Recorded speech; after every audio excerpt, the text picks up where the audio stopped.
Buenas noches, República Dominicana. Bienvenidos a Toque Final en la entrega de este domingo 15 de mayo. Agradecido de poder llegar a todos ustedes a través de Antena 7, un servidor, Julio Ernesto Martínez, acompañado del distinguido colega y hermano Carlos Tomás del Pozo. Muy feliz de estar aquí junto a Julio Ernesto en Toque Final por Antena 7. Sí. Este domingo por la noche, toda una semana cargada de informaciones que cierra y otra que abre, la cual esperamos que usted se vaya a la cama informado con el contenido que tenemos preparado para esta noche para todos ustedes. Bueno, en sustitución del conductor y productor general de este espacio, Martínez Pozo, que se encuentra atendiendo asuntos que le impidieron estar con todos ustedes, pero ya el próximo domingo, si Dios así lo permite, estará integrado como es costumbre, por lo que esperamos dar lo mejor de sí, Carlos, para llevar un contenido que pueda llenar las expectativas de nuestra teleaudiencia. Mientras tanto, como siempre, pues compartimos lo que sería el contenido de esta hora. Tenemos, como siempre, las 3 preguntas. Esta vez está dedicada a un aniversario del fallecimiento de José Francisco Peña Gómez, uno de los liderazgos más grandes de la historia democrática de la República Dominicana, y consultamos a un experto, un politólogo, historiador, como Belarminio Ramírez Morillo, y pues con él estaremos deleitando las 3 preguntas. De igual manera también tenemos las 10 principales y como siempre es un contenido pues interesante, expresando nuestras ideas acerca de los diferentes temas de actualidad y de interés. Bueno, así es. Uno de los temas de la semana que queremos nosotros socializar con los amigos televidentes que nos siguen, bueno, ha sido lo que aconteció en la policía y el reciente reporte que emitió el INASIF, específicamente con relación al caso del joven que falleció en Ocoa. Antes de entrar en ese detalle, Julio, yo quisiera decirte, ¿verdad?, que a mí me llamó poderosamente la atención el hecho de que al ver las diferentes reacciones que en su momento tuvo la policía con relación a todos estos casos que acontecieron, no, de manera enfática no marcó distancia, no marcó una distancia con respecto a estas prácticas que se fueron dando por lo menos en 3 o 4 de los destacamentos en diferentes puntos del país, sino que se limitó en principio a dar una explicación de los hechos y particularmente me quedó la impresión, necesariamente esto no tiene que ser así, de que al no marcar esa distancia con esas prácticas, pues fortaleció la percepción que es una práctica generalizada, cuando sabemos que no lo es, de que al margen también de ser una práctica generalizada, como que no se tenía las herramientas ni los controles necesarios para evitar de que esto pudiera seguirse produciendo. Entonces, esta imagen, este manejo que se le dio a ese aspecto, fortaleció la creencia de que toda la policía, de que todos los policías son personas que violentan los derechos humanos o que no cumplen las reglas o que son corruptos, cuando eso no es así.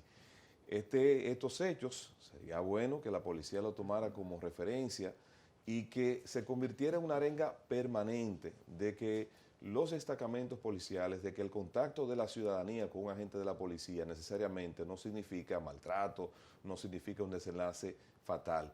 Porque si dejamos que esto se fortalezca en la mente de la gente, pudiera ser un elemento que pudiera empeorar los índices de percepción y sobre todo de inseguridad que estamos viviendo en el país. Por eso la cantidad de información que se ha producido en torno a estos casos, encabezados por supuestos maltratos de la policía a civiles, empieza uno a generarle más preguntas que respuestas. Entonces uno parte de que la policía es el problema o es parte de él.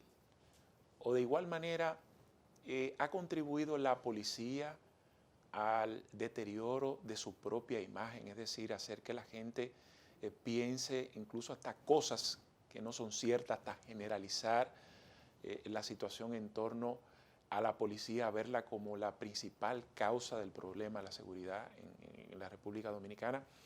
Parto de estas inquietudes porque se ha publicado el informe del INASIF del caso del joven Custodio, acusado, es decir, se acusa a la policía de haber lo golpeado hasta morir, que fue la principal causante, pero ese informe científico indica que Custodio no murió por violencia y te va edificando los resultados. Dice que fue por un infarto, dice que él tenía el corazón aumentado de tamaño, hipertrofia vascular. Estos hallazgos dice que tenía un corazón aumentado de tamaño. Cuando se refiere al tema de la supuesta golpiza, dice que él ciertamente tenía golpizas, pero solo afectaron la piel y no el cuerpo. También indica que el examen toxicológico tenía positivo para cocaína, es decir, estaba endrogado, pero no a un nivel como para que le cause la muerte, pero al mismo tiempo ese informe indica que las consecuencias del consumo de sustancias como cocaína, eso genera consecuencias en el tema cardíaco y él tenía esa condición. Entonces, a partir de ahí se detecta que su muerte no tuvo que ver con supuestos atropellos por parte de agentes policiales, como indican parte de sus familiares, etcétera. Y de hecho, hasta el Ministerio Público no se siente conforme, ¿no? y mandó a hacerlo de nuevo, etcétera. Pero mientras tanto, este es el aval científico que la justicia utiliza para tomar una decisión en términos legales. De igual manera, te has dado cuenta que en la medida en que se ha desarrollado el caso de David de los Santos, se arroja que la policía, digamos que murió en manos de la policía, pero no necesariamente la policía fue que contribuyó, fue que le dio la golpiza. Más bien fueron reos por un supuesto comportamiento, una alteración, y eso. Entonces esto provocó la golpiza que le dieron. Igual manera también que él se dio unos golpes, etcétera. En fin, la percepción que se tiene de la policía es tan errónea que uno a veces se pregunta, ¿la policía también es parte, es decir, ha contribuido enormemente para que la gente piense de esta manera? Tú sabes que en la cadena de acontecimientos que se van dando, lamentablemente para la institución, si no hay un manejo comunicacional, eso agrava la situación. Vimos cómo el propio jefe de la policía duró varios días que no se sabía de él, y cuando aparece ante los medios en una actividad que los medios lo abordaron, pues su respuesta fue referirse al vocero de la institución. Entonces, durante todos estos hechos, hay una oportunidad excelente, tuvieron, de si no, el jefe no se quería exponer, el director de la policía no se quería exponer ante los medios, por lo menos elaborar un documento y hacer un compromiso con la sociedad de que esas prácticas van a ser erradicadas y que no es una política de la institución ni tampoco mucho menos del gobierno que se estén dando esos casos, que no se pueden ya hablar de casos aislados porque se dieron varios en diferentes puntos del territorio nacional. Sin embargo, quedó la sensación de que el jefe del director de la policía estaba ocultándose ante estos hechos, de que no quiso dar la cara. Y fíjate que hasta en la propia convocatoria que le hicieron en la Cámara de Diputados, él no se presenta y quien acude es el ministro de Interior y Policía, que para mí también ha tenido un manejo desastroso en términos de imagen, en términos de estos casos. ¿Por qué? Porque la gente lo que estaba demandando era una explicación del porqué de esos hechos. No era la gente en ese momento no quería saber las medidas que se iban a tomar, no, sino era qué era lo que había sucedido y qué iba a hacer el gobierno para evitar que específicamente esos casos se volvieran a repetir. Sin embargo, eso también en tantas comparecencias que se hicieron, pues fue dado de lado. Bueno, en parte también me preocupa la reacción de las autoridades. Sabes que se han dado a la tarea de ser muy celosos con el tema de la popularidad. Y este es de las pocas autoridades que he visto que son capaces de cambiarte una política de Estado real a cambio de una tendencia de Twitter o de red social. Entonces se ha producido una reacción, digamos, improvisada y hasta irresponsable de unas supuestas medidas que todo el mundo sabe que no se han hecho más que salir del paso. Se sabe que se está trabajando en una reforma policial, pero una reforma implica tiempo, sacrificio. Nada puede hacerse de manera improvisada. De hecho, conversamos esta semana con el jefe de la policía, ex jefe, Guillermo Guzmán Fermín. Él nos decía con mucha razón que un proyecto de esta naturaleza te puede tomar hasta 18 años para poder ser efectivo, pero mientras tanto lo que vamos es a complacer. El Ministerio Público de manos de Jenny Berenice, actúen, vamos a meter preso y a someter a la justicia a todos esos policías, resolvimos el problema y nada pasa, viene otro tema y ahí se queda. Mientras tanto, no hay medidas convincentes reales que puedan contribuir a una mejoría real de esta institución en lo que se produce una reforma integral. Bueno, evidentemente que este tema erosiona la confianza de la población en la institución y en el mismo manejo de esa parte por parte del gobierno. Mira, hay otro tema muy interesante y también inquietante que nos llamó la atención y ha sido el comunicado que emitió la FAO está advirtiendo sobre la posibilidad de la acentuación de la inseguridad alimentaria, que de hecho ya hay muchos países que se está sintiendo. Y esto de cara a los países, por ejemplo, como República Dominicana, es una realidad que no puede ser ignorada ni tampoco nosotros podemos sustraernos de la misma. Este informe, por ejemplo, que habla de una escasez en la producción de alimentos por diferentes razones, entre ellos los factores de la misma guerra que se está librando, la invasión de Rusia a Ucrania, pues provoca y al mismo tiempo invita a que la República Dominicana vea esto como una oportunidad.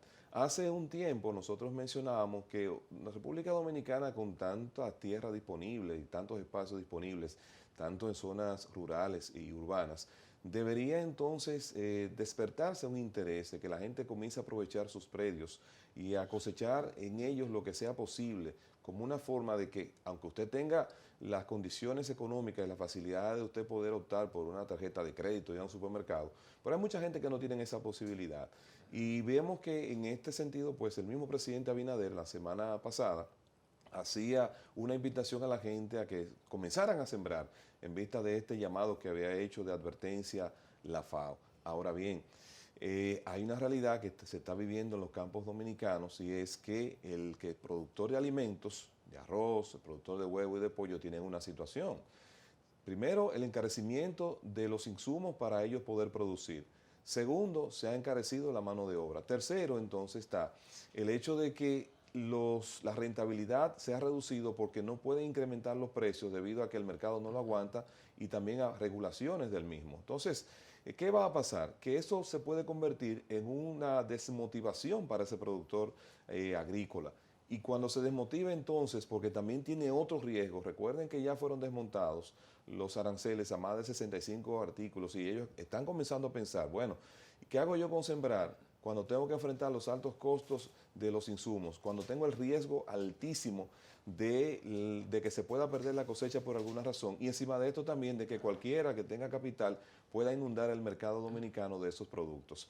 Hay que tener cuidado con esto de que el campo dominicano no pierda el interés y el incentivo, porque nosotros hasta antes de la pandemia y al principio de la misma tuvimos la suficiencia alimentaria y si estamos incrementando el turismo hoy en día, entonces tenemos que pensar en ese mercado que en vez de llenarlo con importaciones, que tenemos que seguir desarrollando esa parte en el campo dominicano. Bueno, y sin duda que el campo requiere siempre de una planificación.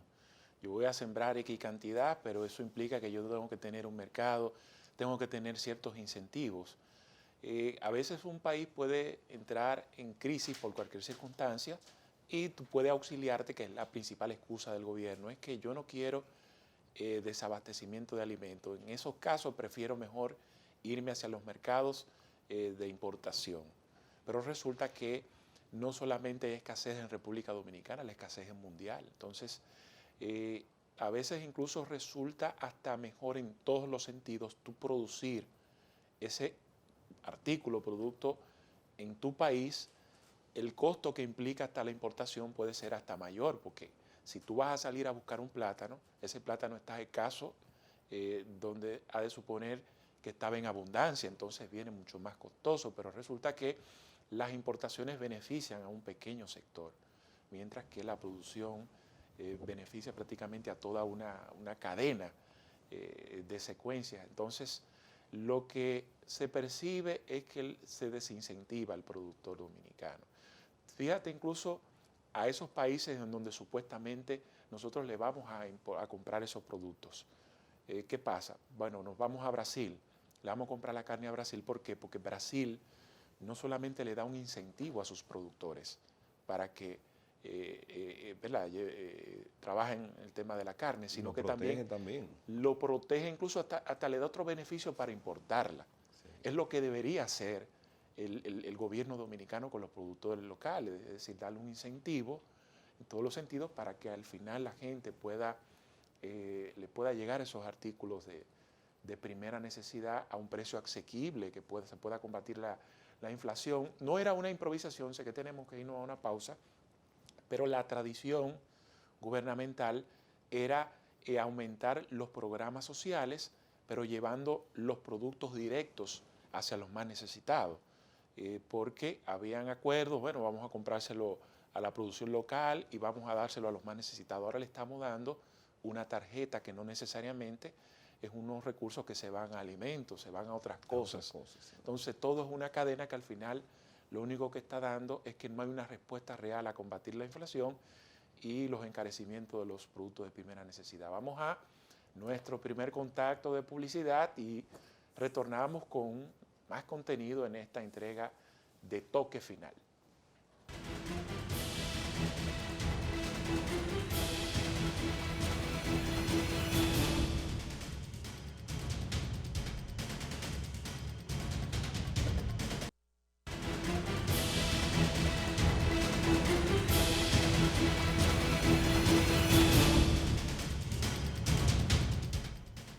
Muchas gracias por continuar en sintonía con nosotros. Llegó el momento de ahora nosotros presentar las 10 noticias más destacadas de la semana en su segmento de las 10 principales.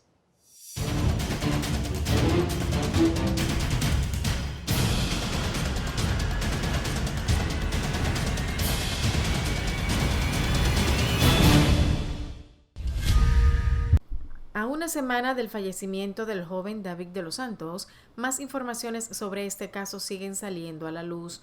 Un reportaje especial que hizo la periodista de CDN, Yulisa Céspedes, revela 2 videos, donde se ve a David balbuceando y en el segundo ya estaba tirado en el suelo de la celda, todavía esposado sin pantalones. En uno de los videos se escucha a alguien burlarse del hoyo occiso mientras este compartía información sobre su vida privada. Asimismo, queda grabado el momento en el que uno de los presos lo golpea, pero no se ve a ninguno de los agentes allí presentes intervenir. De acuerdo con este trabajo de investigación, el video fue grabado por el cabo Alfonso de Sena Hernández, quien está siendo imputado por el Ministerio Público como uno de los coautores del hecho. En total, el Ministerio Público ha acusado a 7 imputados, de los cuales 3 hombres eran compañeros de celda de la víctima y quienes, según la acusación, fueron los que atacaron a golpes a David de los Santos. La Oficina Nacional de Servicios de Atención Permanente del Distrito Nacional fue apoderada de una solicitud de medida de coerción contra 7 implicados en la muerte de David de los Santos, entre ellos los 4 agentes policiales que tenían bajo su responsabilidad la custodia del joven el día que fue detenido y llevado al destacamento del ensanche Naco de esta capital. De acuerdo a la información suministrada por el Ministerio Público, el joven fue golpeado de manera salvaje mientras se encontraba detenido en el destacamento policial y, según la autopsia practicada, falleció por homicidio. Luego de que el director de la Policía Nacional, Mayor General Eduardo Alberto Ten, fuera invitado por la Comisión Permanente de Interior y Policía de la Cámara de Diputados para el pasado lunes, dejó plantado al grupo de diputados que componen dicha comitiva. En su lugar asistió el ministro de Interior y Policía Jesús Chu Vázquez Martínez, quien no había sido invitado, y se hizo acompañar del comisionado para la reforma policial. Ante los cuestionamientos de los periodistas sobre la ausencia del mayor general Eduardo Alberto Ten, el titular de esa cartera, Jesús Chu Vázquez, explicó que acudía en compañía del comisionado ejecutivo para el programa de transformación policial, José Vila del Castillo, para dar todas las informaciones que sean necesarias. Como ustedes saben, la dirección de la Policía Nacional y otras direcciones más del Estado Dominicano están bajo la conducción del Ministerio de Interior y Policía. En este caso, es quien diseña la política de seguridad ciudadana, explicó Chu Vázquez. De igual forma, manifestó que acudió al llamado de los comisionados para informar sobre todo el proceso de avance y de reforma que impulsan en la uniformada. El pasado martes 10 de mayo se cumplieron 24 años de la partida física del político y abogado José Francisco Peña Gómez, quien falleció el 10 de mayo del año 1998 a los 61 años a consecuencia de un cáncer. Tanto los partidos Revolucionario Dominicano y Revolucionario Moderno realizaron varias actividades para honrar su memoria. Conocido como el líder de masas y por ser una de las figuras más prominentes de la política dominicana del siglo XX, Peña Gómez fue discípulo de Juan Bosch y secretario general del Partido Revolucionario Dominicano, alcalde de Santo Domingo 1982-1986 y candidato 3 veces a la presidencia de la República 1990, 1994 y 1996. José Francisco fue un abogado y político dominicano, líder del Partido Revolucionario Dominicano tras la renuncia de Juan Bosch en 1973. Peña Gómez fue instructor de alfabetización y maestro rural en su pueblo. En 1959 se trasladó a Santo Domingo para estudiar locución en Radio Televisión Dominicana y matricularse en la Universidad Autónoma de Santo Domingo. A la par, servía de profesor del Politécnico Loyola en San Cristóbal, donde fue designado como docente por las excelentes recomendaciones que sobre él hicieron sus maestros. Peña Gómez tenía diversas facetas, era cantor, poeta, lector voraz y políglota. Peña Gómez está considerado como uno de los líderes políticos dominicanos que más emocionaba a las masas por su carisma, estilo característico, rico y coherente discurso.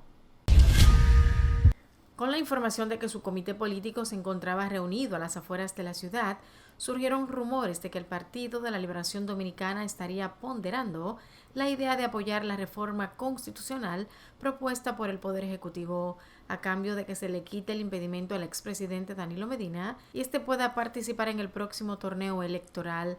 Sin embargo, el miembro del comité político y también secretario de Asuntos Jurídicos del partido opositor, José Dantes Díaz, descartó esa posibilidad, recalcando el rechazo mostrado por esa entidad ante la propuesta del gobierno encabezado por Luis Abinader. El comité político del PLD decidió semanas atrás no apoyar la propuesta de reforma constitucional por inoportuna. No es prioridad en estas circunstancias de crisis cuasi sistémica que padece el país. El gobierno debe priorizar acciones que beneficien a las mayorías, manifestó Dantes. Mediante un comunicado de prensa, el PLD dijo que el encuentro se trató de una reunión ordinaria que corresponde al mes de mayo, abordando los temas de los procesos internos dominados por la implementación de la línea organizativa y electoral y la consulta de los aspirantes con mayor grado de simpatía pautado a celebrar en octubre próximo. La Organización Mundial del Turismo, OMT, reconoció a las autoridades dominicanas por su ejemplar recuperación turística tras el COVID-19. República Dominicana se convirtió en el país número 1 en la recuperación del sector, dijo el secretario general de la OMT, el georgiano Surat Pololikashvili, en el acto donde entregó una placa de reconocimiento al presidente Luis Abinader y al ministro de Turismo David Collado. Pololikashvili destacó la gobernanza y el liderazgo de República Dominicana en medio de la pandemia para sacar adelante el turismo, su principal fuente de divisas.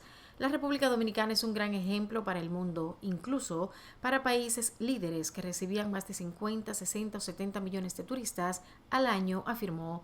Por su lado, Abinader agradeció el reconocimiento recibido, al tiempo que recordó las medidas adoptadas para impulsar el sector en medio de la pandemia, tras subrayar la vital importancia del turismo para la economía nacional. La voleibolista Amneris Vargas Valdés anunció su retiro de la Selección Nacional de Voleibol Femenino luego de una productiva y extensa carrera de 25 años. Ha llegado el momento de partir. Anuncio mi decisión de no continuar en la selección nacional después de 25 años de carrera del deporte que tanto amo. Me hago a un lado consciente de que aún siento entusiasmo, pero cedo mi puesto a las siguientes generaciones, dijo Vargas Valdés en una carta enviada a Cristóbal Marte, cabeza del proyecto de selecciones nacionales femeninas. Vargas Valdés, de 40 años de edad, debutó con la Selección Nacional de Voleibol Femenino en 1998 y ha sido parte del mayor crecimiento del deporte en el país. Quisiera dar las gracias por el tiempo vivido y transcurrido en la Selección Nacional de Voleibol. lo que me convirtió en una de las pocas atletas dominicanas en participar en Juegos Olímpicos, Campeonatos Mundiales, Copas del Mundo y Juegos Panamericanos, Juegos Centroamericanos y del Caribe, entre otros, agregó la gigante de 6'4" de estatura. Aunque se despidió del juego como atleta, dejó las puertas abiertas para contribuir en otros roles dentro del voleibol local. El secuestro en Haití de un autobús que salió de la República Dominicana con 12 personas pone de nuevo en evidencia la situación de inseguridad que se vive en ese país. El pasado domingo, un vehículo de la empresa Metro Autobuses fue interceptado por una pandilla en la zona de Papaye, en la comuna de Croix-des-Bouquets, a las afueras de la capital haitiana de Puerto Príncipe. Las víctimas son 10 pasajeros, 8 misioneros turcos y 2 haitianos, además del conductor, quien es dominicano, y una presentadora haitiana. El secuestro del autobús ocurre en medio de un aumento de la violencia de pandillas en Haití y poco después de la extradición a Estados Unidos el 3 de mayo de Jermaine Joly, líder de la banda 400 Mawozo, banda a la cual se le atribuye el rapto. Se trata de la misma pandilla que secuestró el viernes 29 de abril en la misma zona al agregado comercial dominicano Carlos Guillén Tatis. La banda pidió a cambio de la liberación del diplomático $500,000. También se trata de la misma pandilla que se dio a conocer el año pasado por el secuestro de 16 misioneros de Estados Unidos y uno de Canadá. Por cada una de las víctimas se exigió $1 millón. El fiscal paraguayo Marcelo Pecci fue asesinado el pasado martes mientras disfrutaba de su luna de miel en la isla Barú, Colombia. Pecci se encontraba junto a su esposa, la periodista Claudia Aguilera, con la que había contraído matrimonio hace poco más de un mes. Según Aguilera, 2 sujetos se bajaron de un jet ski y le dispararon. Pecci se especializaba en el crimen organizado, narcotráfico, lavado de dinero y financiamiento del terrorismo de Paraguay, y se encontraba en medio de varios casos de gran calibre. Su posición como uno de los fiscales más importantes de Paraguay le pondría en el punto de mira del crimen organizado. Las autoridades unen esfuerzos para esclarecer el crimen y dar con los responsables. El director general de la Policía Nacional de Colombia, Jorge Luis Vargas, publicó el retrato hablado de un hombre a quien las autoridades locales identifican como uno de los presuntos autores del homicidio. Si la invasión de Ucrania hubiera salido como estaba previsto, de acuerdo al plan original, Vladimir Putin habría tirado la casa por la ventana. En cambio, tuvo que ceñir su discurso del día de la victoria de la Unión Soviética sobre la Alemania nazi en 1945 a reivindicar lo realizado por sus antepasados y a lanzar una larga serie de invenciones nacional populistas para justificar la invasión a Ucrania. Fue un discurso vacío de contenido para rellenar a gusto. El líder del Kremlin celebró el 77 aniversario de la victoria soviética sobre el nazismo sin hacer los anuncios esperados sobre su guerra en Ucrania. Repitió su concepción de que está luchando contra el nazismo. Dejó el anuncio de la declaración de guerra formal en manos de la Duma. Además, el desfile militar no tuvo ningún brillo. El tan esperado discurso de Putin rondó alrededor de las comparaciones entre 2 luchas sangrientas, Segunda Guerra Mundial y Ucrania, pero justas, que exigieron y exigen la unión del país, pero no pudo declarar la misión cumplida. El fracaso rotundo en su intento por tomar Kyiv en 3 días e instalar allí un gobierno títere sucedió hace ya 3 meses, y la ofensiva sobre el Donbass, el este ucraniano, sigue sin avances definidos. La amenaza crecía día a día. Fue la decisión correcta, oportuna y absolutamente única posible, dijo. De hecho, si no hubiera iniciado esta guerra, podría haber habido una aún mayor, afirmó Putin.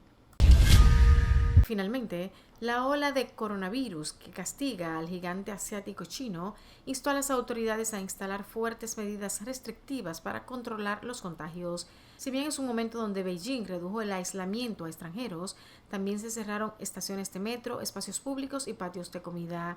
Ante este panorama, con la interrupción de la cadena de suministro y la falta de plazos, la Cámara de Comercio de la Unión Europea en China abrió la puerta a que se aminoren las inversiones en el país. Shanghái reportó 39 muertes en un día por COVID-19, la cifra más alta desde el inicio de su cuarentena semanas atrás, mientras la capital china de Pekín advirtió de una situación difícil por el aumento de contagios.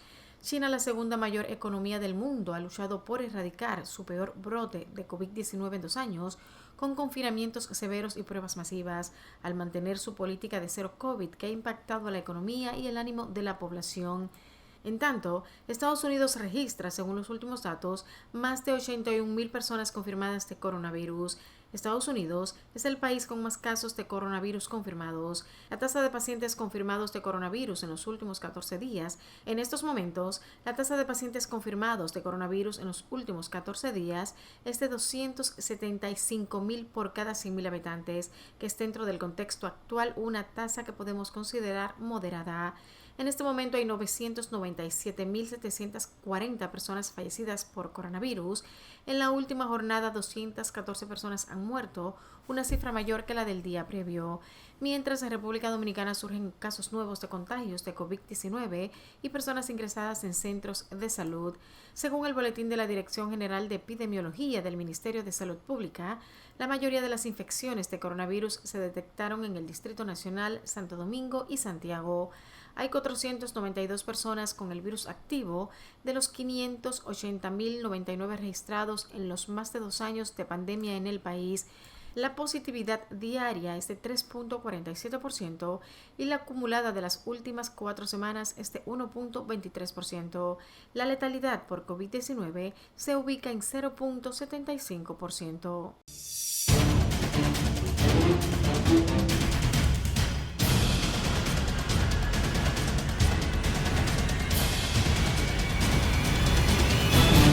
Vamos ahora a una pausa y continuamos en breve.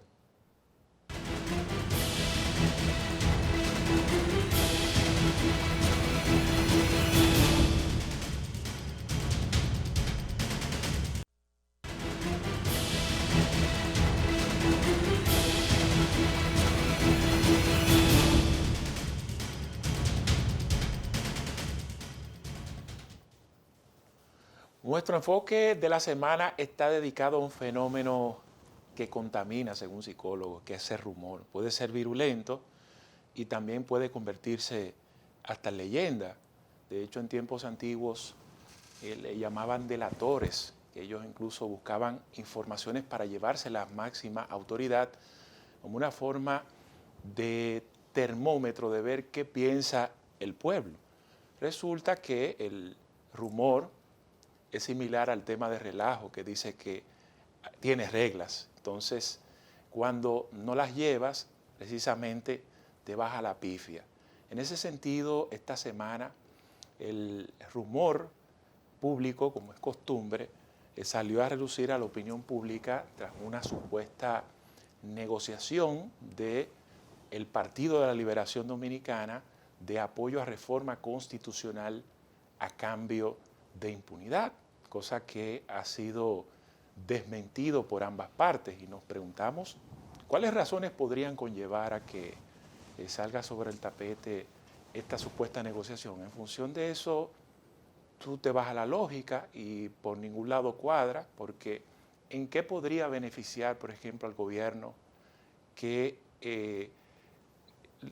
apoye una reforma constitucional, es decir, pida apoyo a reforma a cambio de impunidad del PLD? Abinader y su gobierno ha sacado como su principal bandera la supuesta lucha contra la corrupción, que es lo que le ha dado, incluso le mantiene vivo a nivel de popularidad, porque no ha podido mostrar una realización significativa que pueda ser la bandera de su gobierno, que no sea la supuesta transparencia. Entonces, en ese sentido, ellos dar eso a cambio de un beneficio, prácticamente se están clavando el cuchillo.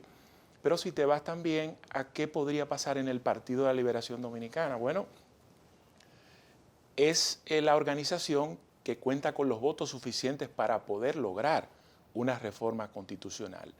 Si ellos decidiesen ceder a eso, están dando las herramientas más importantes que lo posiciona como la principal fuerza de oposición, que hay que estar los resultados. Es decir, estamos hablando de un gobierno que en estos momentos lo ocupa todo, tiene toda la fuerza congresional, gubernamental, los recursos, todo lo que implica el aparato del Estado, y sin embargo es quizás la única medida que no puede tomar porque le hacen falta un apoyo importante en el caso del Congreso, que son las terceras partes. Y por ningún lado como que responde a una lógica que esto pueda suceder. Ahora, tú dices, bueno, una reunión que encabece Hipólito Mejía, Francisco Javier y miembros importantes del Partido de la Liberación puede tener un significado. Eso debe tener algún sentido, un propósito en términos políticos, pero no creo esto que ha planteado esta vez la rumorología que tenga que ver con una negociación de reforma a cambio de impunidad. Mira, sobre este hecho, ninguno de los actores que participaron en esa reunión se han referido, por lo menos públicamente, que yo haya visto, hayan trazado, hayan dado a conocer la agenda de lo que allí se abordó. Pero suponiendo de que ese haya sido uno de los puntos que se llevaran a esa mesa, partiendo de que le convendría, por ejemplo, al presidente Danilo Medina, porque sería automáticamente habilitado, y porque supuestamente le convendría al PLD llegar a un tipo de acuerdo para quitarse la presión de arriba por el tema de las persecuciones por los casos de corrupción. Hay algo que va más allá de eso y sería lo siguiente. Si el PLD y el presidente Danilo Medina, por ejemplo, decidieran apoyar, vamos a suponer, esa propuesta, que se haya planteado eso y decidieran apoyarlo, se estaría haciendo un daño inmenso a la imagen y implícitamente estarían aceptando de que todas las acusaciones que se le hicieron desde el principio de esta gestión de gobierno y que están ya en vías de camino hacia los tribunales, estarían admitiendo públicamente de que son ciertas, porque se han hecho muchas imputaciones, sobre todo a personas, a familiares del presidente Danilo Medina y a él mismo, con relación a los hechos que se le imputan de corrupción, pero todavía no se ha escuchado la otra campana, y eso es un escenario que está pendiente por verse en los tribunales de la justicia. De aceptarlo, de que esa fuera la razón, políticamente afectaría la imagen del gobierno porque estaría desmontando, como bien dices, Julio, una de sus banderas, pero también eso fraccionaría la oposición porque está el planteamiento firme de la Fuerza del Pueblo, por ejemplo, por un lado, de que no apoyaría esa reforma, y de ser así hay un elemento que también es rumor, como es aquel de desmontar el 50+1. Entonces, los partidos manejan los números, manejan las tendencias y las preferencias electorales. ¿Se abocarían a aprobar, por ejemplo, la reforma bajo ese alto costo de desmontar o admitir de que sí cometieron actos de corrupción, bajo el entendido de que si están mirando los números que se dice que la imagen del gobierno, que la popularidad del gobierno ha disminuido, entonces le van a facilitar el camino? No creo. O sea que pudieran haberse manejado diferentes variables, pero no creo que sea real o cierto el planteamiento de que se planteó un intercambio en esa mesa de negociaciones de aprobar habilitación a cambio de quitarle o aceptar o otorgar la impunidad al Partido de la Liberación Dominicana. Bueno, en esta oportunidad, al parecer, la rumorología ha decidido entrar en la ola de los sin miedo al éxito, es decir, vamos a tirar esa bola para ver si la pegamos, para ver si logramos que eso tenga un efecto, pero al parecer no lo tendrá si no está sustentado sobre una base real. Lo que sí tiene un significado, es decir, porque también cuando le preguntaron a Charlie Mariotti, secretario general del PLD, de cuál era el objetivo de esa reunión, él dijo que el propósito era jugar dominó. Yo sé que mucha gente no lo va a querer. La vida, ¿verdad?, nada ocurre porque sí, pero mucho menos pensar que se trata de una negociación de reforma constitucional cuando tienes una organización que ha insistido en que la reforma no es negociable. No, y de hecho vemos como el mismo ya consultor jurídico del Poder Ejecutivo cambió la tónica del gobierno, porque lo que se decía era que se iba a continuar en la mesa del diálogo analizando los temas de la posible reforma, cosa que ya se desmontó, de que se iba a ir a la consulta popular, se iba a ir a la calle a buscar el apoyo de la población para esa reforma, ya eso también se desmontó, y el gobierno, a sabiendas de que el costo de imagen que tiene, porque también hay otra cosa, estamos en un escenario de crisis, y en ese sentido también el exceso de expectativa en tiempo de escasez, como bien señala un libro de un prominente profesor del marketing español, Neuno, el licenciado Neuno, óyeme, el país tiene otras prioridades, como ya lo han señalado inclusive el sector del propio empresariado. El ánimo de la gente no está en reforma constitucional, que aunque se le ha buscado la excusa de que es para independizar definitivamente al Ministerio Público,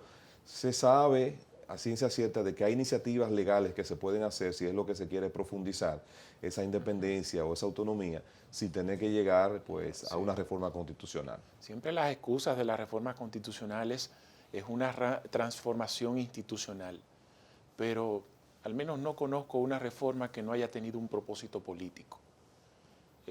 Lo del Ministerio Público Independiente probablemente sea el anzuelo, pero detrás de todo se sabe muy bien que hay otros propósitos y ahí es que está el tranque del asunto. Vamos a otro contacto de publicidad y retornamos con otro de los segmentos más esperados de este espacio que están dedicados precisamente al extinto líder José Francisco Peña Gómez.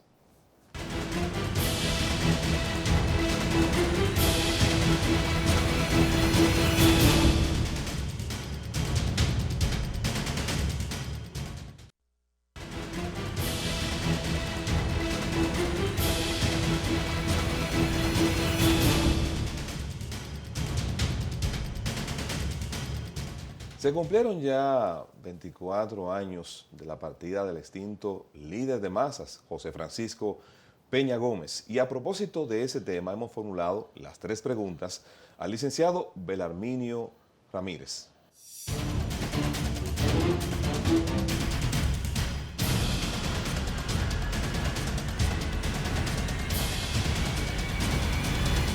¿Fueron prejuicios raciales o la salud los que le impidieron que José Francisco Peña Gómez alcanzara la presidencia de la República?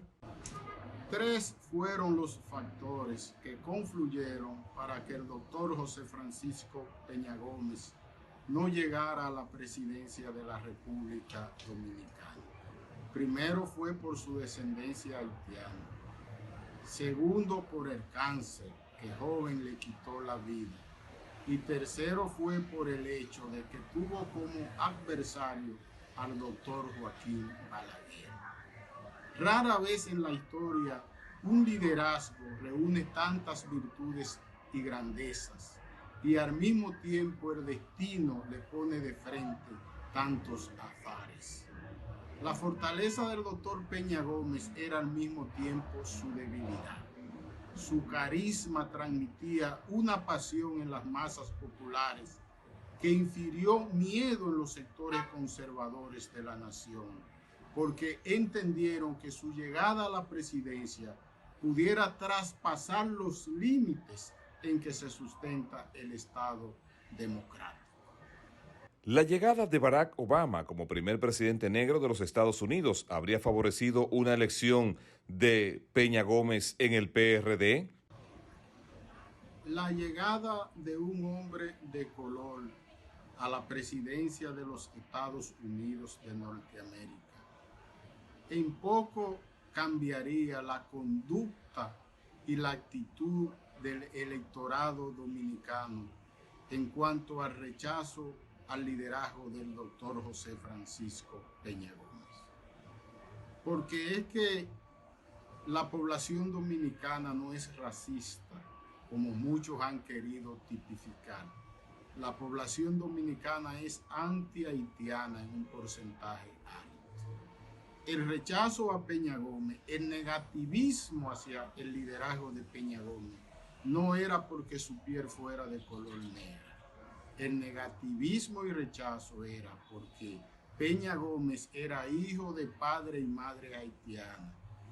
Y en el proceso constructivo del cerebro social dominicano, en la mente social dominicana, la educación primaria, la educación media y la educación universitaria está cargada de anti-haitianismo, porque la independencia de la República Dominicana es fruto de guerras continuas en contra de la ocupación de que era objeto de parte del pueblo haitiano.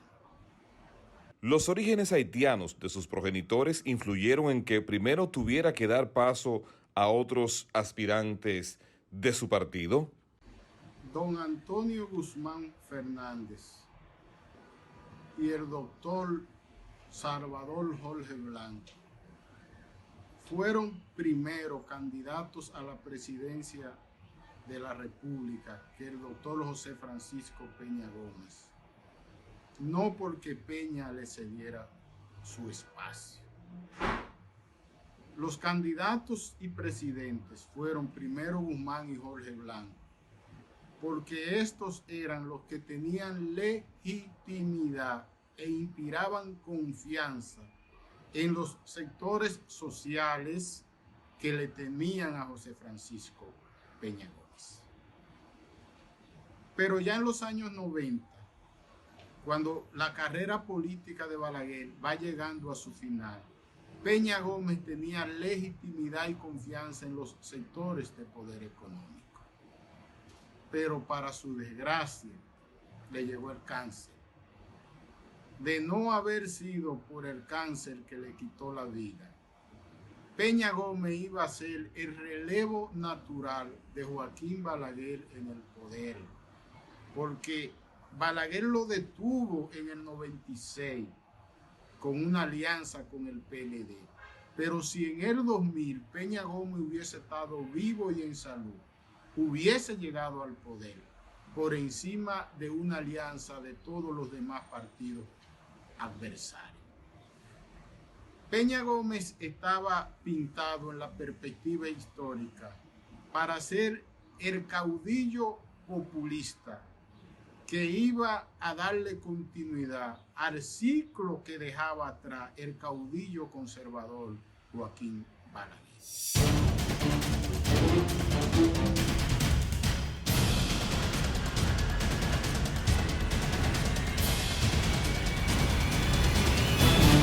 Vamos a una pausa, retornamos con más contenido ya con la parte final de Toque Final.